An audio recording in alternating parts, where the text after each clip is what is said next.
Alright, well, that was Obsession. That was us. We talked about the fucking weird, creepy woman movie. Hate that. Fuck that dude, I guess, you know. Yeah, I wouldn't. Fuck it. I wouldn't catch me being obsessed with anything, you know. Alright, Robbo, I guess I'll see you later, brother. Right, you have a good one, man. Have a good one. Yeah, my bad. See you. Peace out, man. Let me just...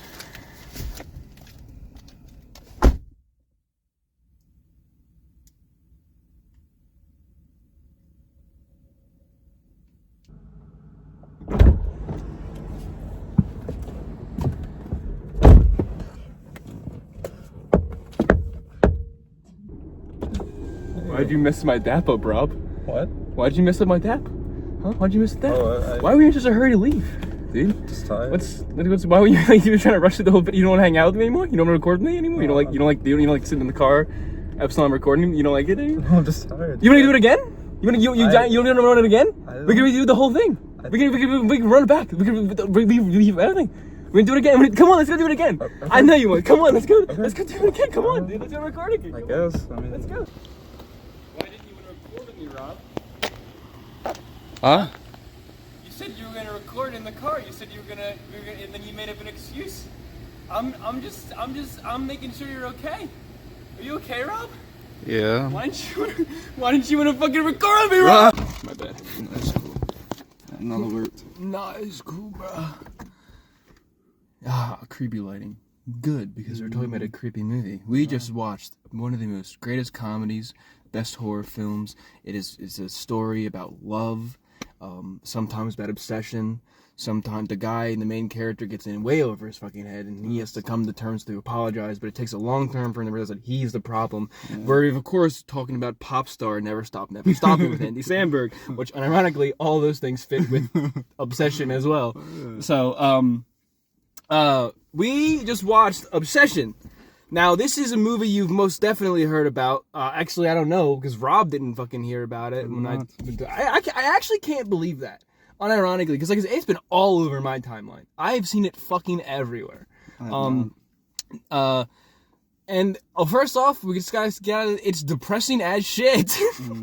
If you are going in expecting like one of those horror movies where you kind of leave afraid, no. If you were expecting one of those horror movies where you kind of leave like, oh, the happy because it was just really bad and it was just like, it ended up just being too goofy to be like scary. No. If you're going into one of those horror movies and you think you're gonna leave scared, a little bit, but mostly you're gonna leave depressed. I think if you're like a good human being, honestly, because here's the thing. The reason I want to say that because I've seen people on Twitter defending a bear. Why? Spoilers, by the way. I always forget to mention this, but spoilers. We don't talk about. Well, we don't talk about movies unless we're spoiling. Because what's the fucking point? So. Because Bear was like, he liked her, and then like I don't exactly know why they're. I think it's just the people that they just defend things for no fucking reason. They have no fucking reason to. There really is no reason to defend Bear. The movie makes that very clear. The way it sets it up. Did you know the guy who made it is a YouTuber too? By the way. Really? Yeah. So the guy who directed this one is a YouTuber, and then the Backrooms is also a YouTuber directed one. No, we're entering the YouTube era. Yeah, dude. Honestly, Markiplier did one too. The thing is, though, everyone is saying that Mark is the one that kind of set this through. Even though the Rucka Rucka Ali brothers had 2 horror movies, but there's Rucka Rucka. They have a movie too. The Rucka Rucka boys. Yeah, you know the guys that did the old McDonald thing. First of all, I didn't even know there were 2 of them. They're brothers. I thought it was just one guy. No. Huh. Yeah, they're brothers, and they made 2 movies. Those 2 movies, those A24 films they shit talk a lot. Those are their movies. Talk to Me and Leave Her Be, or I don't fucking remember. Stand By Me. That's the song. Didn't they just like make racist songs? No, you're thinking of Rucka Rucka Ali. Maybe I got the name wrong. Their names are Rucka Rucka. The Rucka Rucka brothers. Rucka Rucka Ali and Rucka Rucka brothers are 2 different people. Oh. The Rucka Rucka Ali guys, you're thinking about the guy that had beef with KSI. I did say that. That is my fault. I did say Rucka Rucka Ali. Oh, yeah. But their names, I'm pretty sure, I may be getting this wrong. Flash up an image or whatever of me being a fucking idiot and then put the text, church is a moron or whatever here, please. Talking to myself. So, their names are the Rucka Rucka brothers. You might have seen this. They had this thing where they had Old McDonald getting beat the fuck up. And he's like, motherfucker! And everything, and he's like, he cusses. It was like their most popular video. And their videos are basically just a lot of gore. Like, they brought a lot of gore and violence to YouTube, but in like a really goofy way. and it was fun. But then they made horror movies. And I never understood the switch because their content never struck me as fearful or anything in that general direction. It was just violence for violence sake, and it was like expunged, kind of like a John Wick sense, where like it was just for like, oh, you look at this, it's overabundance of violence, and you can kind of laugh at it a little bit. But then they made those two movies, and I saw a dog lick someone's feet for a solid 2 minutes, and I just gave up. I gave up on Talk to Me because it's not a fun movie. It's just boring. From what I remember, the plot doesn't really make a lot of sense. She gets the hand, then they tell her, don't do the hand connects you to demons, and then she doesn't believe them, and she touches the hand, and then she talks to a demon of her mom, and then she continues to talk to the fucking hand, and then at the end, and then something happens with a boy, and he gets tangentially paralyzed and gets stuck in the demon realm because he put his hand on the hand that has the thing, and she's got to save him, but to save him, she has to kill herself. She rolls herself. It doesn't make any fucking sense. From what I remember, I'm probably whatever, but I didn't like the movie. I thought it didn't make any fucking sense. I thought it was stupid. And then there was a lot of YouTubers who were supporting the movie, and I'm pretty sure they were just supporting it because there's another YouTuber made a movie. But the Markiplier made his. I don't even know where this rain is going. We were supposed to talk about. I always do this. We're supposed to talk about Obsession. Yeah, YouTuber movie though. So because Markiplier did a thing and everyone was. But what I was getting at is it wasn't even Mark that got this whole big YouTuber thing. Kane Pixels, the guy who's come out with the Backrooms this week, he was like the first big YouTuber who got a deal with a movie company to do this. Because this movie, I think, has been the last 5 years. Yeah. I think maybe less time than that, but it's been a long time, and I cannot wait to see it. I'm hopefully seeing it this Friday with Mike and Murph. I don't know yet, but. Yeah, we watched Obsession, made by a YouTuber. I don't know the YouTuber. I'd never seen his stuff. But the movie, I gotta say, the movie was shot very well. It was. I genuinely enjoy a lot of the dialogue and how it's just very casual and dumb and stupid up to like a certain point. Even to like just to give it like when they're in the very beginning before Bear makes the wish and he's like staring at Nikki while they're all talking, he's just like looking over, just like smiling and nodding. It's like, you know, it at first becomes very relatable until Bear becomes an asshole again, unless you are also an asshole. Yeah. If you go into this movie and you leave thinking that Bear is anything but the root cause and literally the villain of the film, then you didn't watch the same movie that we did. You just didn't. So because I saw a thing that said top 3 women that deserve to be like forgiven in movies, and it was Megan Fox from Jennifer's Body, Nikki from Obsession, and then it was another one. Oh, it was the girl from that trilogy of films, Pearl, and everything. The woman that Jenna Ortega was in one of those movies. Forgive her for what? She didn't do anything. Pearl? No, Nikki. Yeah, that's what I mean. So the people that but then people were like, you know, Pearl did do that stuff. Like Pearl was a psychopath. Yeah. And so it's only Jennifer's Body. She got raped, essentially, and by a demon, and then I think that's what it was. And then that demon possesses her, and then she becomes a succubus, essentially. What the hell? Yeah, that's the plot of Jennifer's Body. It's literally just a horny movie with Megan Fox. It's a horny lesbian movie because she just becomes a succubus and tries to fuck her friend, who's a blonde woman. So it's not really that good. But then this one, yes, Nikki, there's no fault of her own, is just completely trapped and completely like just not in control of anything. Now I don't know for a fact if she is there watching everything happen while the demon is in control, or if maybe she's asleep at the time, and that's why when she wakes up, she's surprised. Because every time she wakes up, she seems like she doesn't know where she is. So it leads me to believe that she doesn't know exactly what she's doing when she's under the demon's control. I don't even think it's really a demon. It could just be like general magic. Like it could just like I don't know. Oh no, it has to be something, because what really tricked me out in the beginning was that I knew that it was a demon or something. Yeah. But what I realized was really clever is in the beginning when she says, the one line that really got to me was when she says, my cat died. When she's leaving, after the wish is made and she's leaving. And I'm like, I was like, oh, wait. I was like, holy shit. Because it's like, oh, it's something trying to refigure. It's like, the thing knows what they were just last talking about, but it can't fully comprehend what they were saying because it's not really human. So you can still tell it's like acting. Like it's trying, it's a phony human. So they say my cat, that little like slip up right there, and I was like, oh, that's super interesting. Yeah. And then all the stuff like with the dad, and then like it's basically like what can I say really quickly? Oh, my dad has cancer. Like the Nikki herself, the person possessing her, doesn't know her dad, but she knows she has a dad, and she knows that anything that she says can, emotionally can manipulate Bear. So it's like a person who knows how to manipulate you, but they're not, like, they can't actually think straight. They can just think emotionally, it was really, really odd. I liked it, though. It was really neat. It was a really neat change, because there wasn't so much of a physical problem as there is with a lot of like horror movies and demons and stuff, because a lot of the big issue is, how do I fight the demon when I'm just a regular guy? And then they say a name and the demon blows up. Blah, blah, blah. Fucking Conjuring 3. But in this, it's more of an emotional, like a psychological type of thing. It's like, how much can you take before A, you kill yourself, or B, you kill her? And I like that very much. And I think, honestly, the guy that played Barrett did a good job at being like giving himself reasonings why he wouldn't go through with it, but still making him seem like an asshole. Like that dude, that fucking line, "Is it really that bad to be with me?" Go fuck yourself. What did I think I said, "I'm gonna get a sex change" when he said that. He got his friend killed, like that. Like two of his friends. Yeah, like, did you not think that was gonna happen? Especially right after. Because it's right before that scene that he leaves to go meet with Sarah, that the kiss, that she's begging him to kill her. Oh yeah.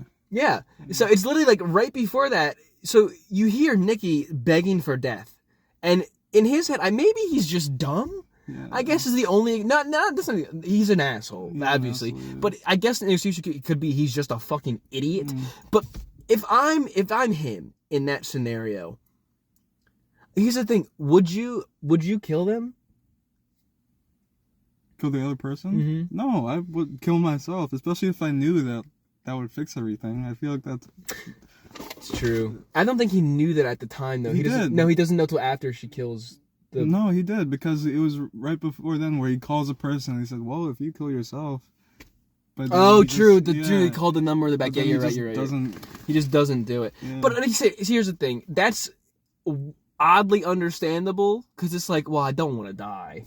But then the thing is, then you get to the whole point of like, in your situation, I guess in this situation it'd be different, because if I'm Bear and I am who I am, and like and I just casually make some dumb wish thinking it would work, and it works out, and then I find out that the woman is essentially dying on the inside while I'm, because even he says it himself. He's multiple times he's like, you don't actually love me.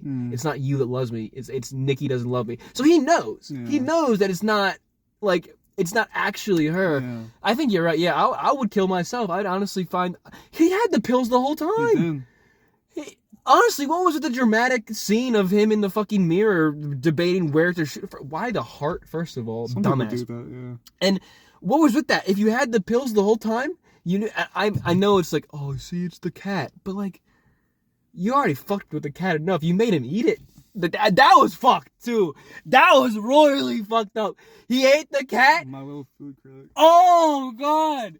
I gotta give this movie one thing. It is 100% creepy. It does what a horror movie was supposed to do, and I feel horrified. Whether that's from like Nikki's perspective of like having that happen to me, having someone like Bear even existing in the world to let someone deal with that type of shit, or just like seeing that in general, because it does a good job at making it seem sort of not normalized, but like normalized to them, because when she's doing the thing and she breaks and she slams the glass on her head trying to kill herself in the party, she's like, Bear just sits there and just like casually while everyone's screaming at him, and it's like, to him, he deals with this like every fucking day, so he's done with it.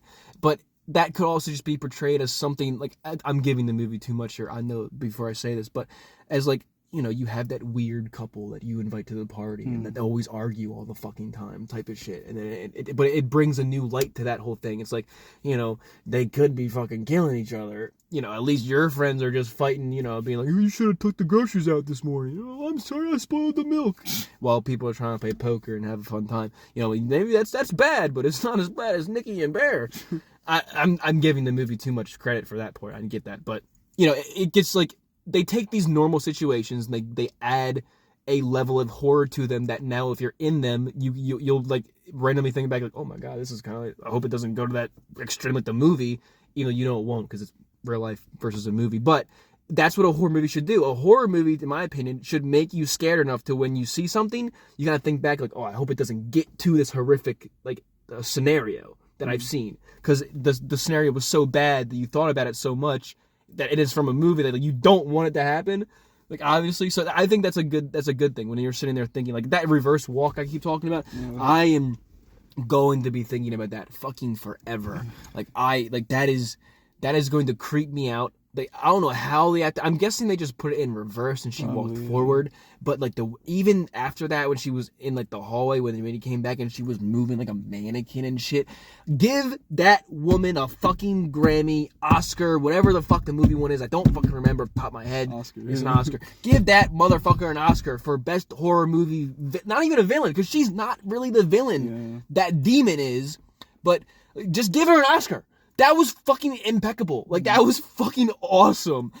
She made that movie. 100%. That movie would not be doing the numbers it's doing right now, would not be scaring people, would not be getting, like, people would not be remembering it as much as they would be if that woman was not playing that woman. For a second, I thought she was Bella Thorne. Really? Yeah. I saw a thing, too, that people said that we got to get more unnamed actors in movies because they're just... There's a lot of potential. I agree with that fully. Yeah. I'm so sick of seeing directors. Yeah, I'm so sick of seeing fucking people that I remember like from a movie I watched yesterday in a fucking movie again that I'm seeing today. I'm so sick of that. Because it messes with your character stuff. Like because you start to think, oh, I see Chris Pratt in Mercy. That's just fucking Star-Lord trapped in that chair. You know, I'm tired of seeing Andy Samberg. Don't ever say that again. Don't ever fucking say that again. Andy Samberg is the one man who is allowed to be in any movie he wants to be because he makes every movie. He's just like Justice Smith. He makes any movie he's in 10 times better just by being a part of it. Yeah. I'm sorry. You can't say that about Andy Samberg. Now, if you were saying about The Rock, that's different. Hey! You know, no, please. Yeah. Please. I'm honestly kind of getting pissed off at Chris Pratt. Me too. I'm kind of getting done. I'm done with him. Yeah, I'm done with him. I honestly think he might be dying. That's why he's doing so many movies right now. He's got like a disease and he's dying. Yeah. But yeah, Obsession is a great fucking horror film. It's great. I know we kind of spoiled some of the stuff, but even just talking about it, you watching it is still like I knew some of the stuff was happening. It was still creepy. The faces that she was making, the fact that you could tell like when she didn't have any makeup on, and when they did, like her face literally changed, and It was just really good. And there were people talking about how the guy that directed the movie didn't actually direct the movie. And I'm going to rant about this just for a little bit. I saw this too about the backrooms thing. It pissed me off. There was some goofball, some absolute fucking cretin who he's like, I'm in the industry, so I know much. Bro, you're on Twitter. And I went on his thing to like look at what he's made. No links. So like you're in the industry, but you're not linking anything you fucking made? You're a pussy. First, that must mean everything you made is either bad and it just gets hated on, or you're not confident enough in your own material to put it on a public app where people can go and make fun of you for it. So fuck off. I don't know who it was, but he says that, because I'm only mentioning it because someone said it about Obsession too. Kane Pixels isn't actually directing the Backrooms. Apparently James Wan is producing the Backrooms, and also another famous horror director is producing it. So they're like, he's Kane. You think they're really going to give a 16-year-old $10 million, or he's 19 now, 19-year-old $10 million to make a movie? You really think that's going to happen? No, James Wan is the one who really directed this movie. If you watch, you'll see his stuff all over it. I'm like, shut the fuck up. You were just a jealous piece of shit. That this fucking young dude is getting an opportunity of a fucking lifetime because he made some YouTube horror stuff and it blew up and people loved it, and A24 was like, you know what? We see potential. Yeah. And they grabbed it. And you're just mad that wasn't you at 19. That's what A24 does anyway. Yeah, so. That's what they've been doing. I gotta give it to them.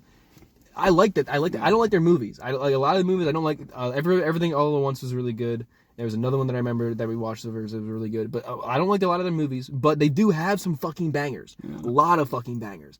And it's because they are just trying to find new talent. They're saying fuck with Blumhouse and fuck what everyone else is doing. It's like, oh, James Wan has like a 30th horror movie idea. Let's get some dumb director that we can walk all over to do it and just make a bunch of money and just put the Blumhouse logo on it and people will watch it. No, they are finding people who capture the potential of online eyes, like the people who are blowing up in the social media era, because the eyes are already on them. And then you give those people a budget, and you give those people, the guys, to get more seats. Then the people that are already on social media will talk to other people who don't really go on social media. And then you bring those two worlds together, and now normal moviegoers and people who knew about the thing from YouTube are going to see the movie together, and then they can talk about it, and then it blows it up. And that's what happened to Iron Lung. And look what fucking happened. That's not an A24 film, but still, the concept is still there. People don't think people could do anything without AI anymore. It does, yeah, and it's fucking insane. And I can't wait to see the back rooms. I know I'm gonna be blown away. I've watched like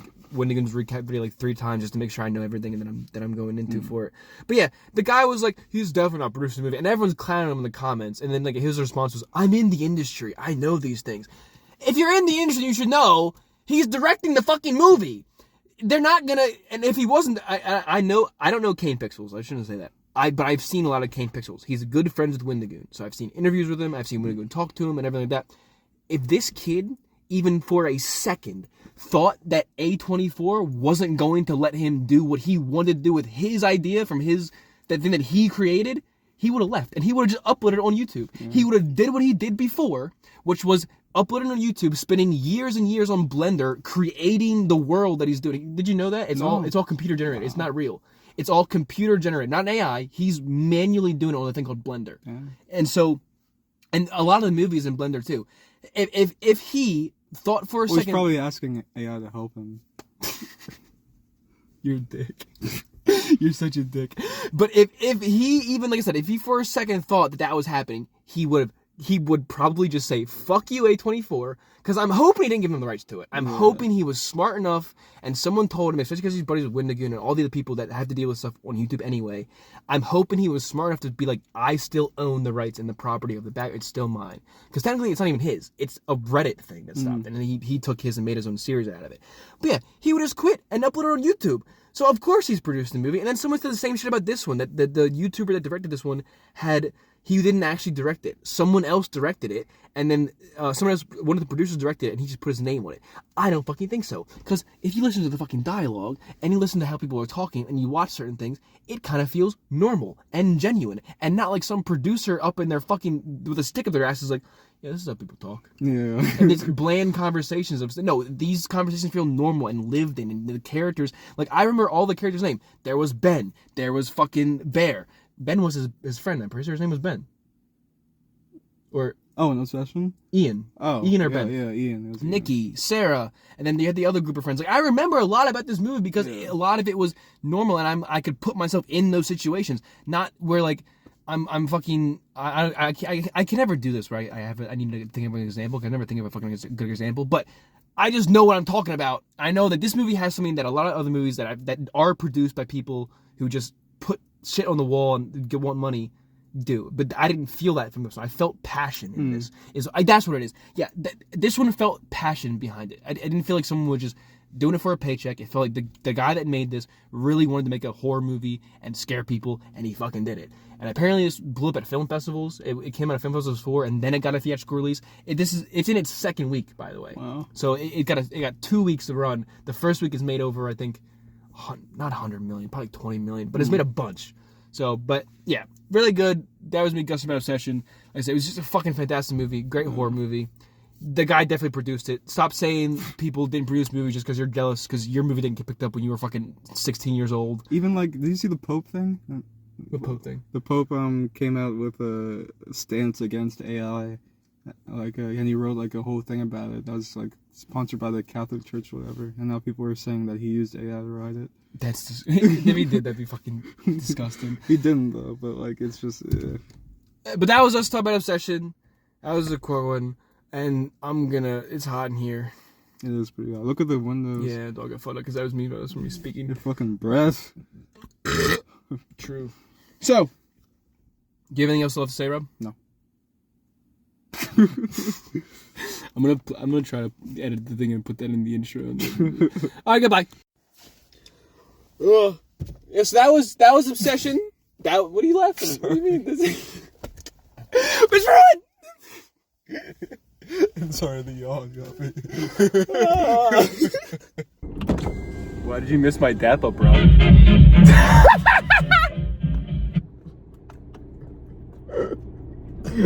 We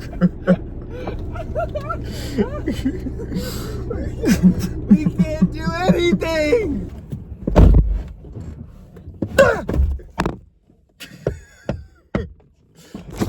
Sorry. I'm sorry. It's my... I'm just freaking out a little bit. I'm having a little bit of autism. You know, my balls got... I couldn't keep up at the end of it. Were you gonna say your balls got raped? I'm sorry. Yeah, my mom died. Like recently? No. I'm sorry about that, bro. My bad. I don't have a good enough excuse. No water even came out of the fucking No. thing.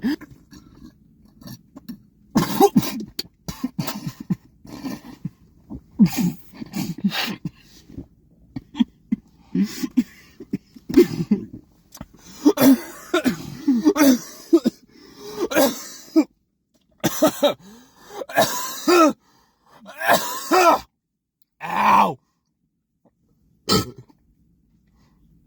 Where's your line, Rob? I'm trying to make this not gay, you know? It's just What? trying to make it not like a romantically gay thing. But we might as well just go full into it. I'm just gonna try to fuck you. I'm kidding, Rob!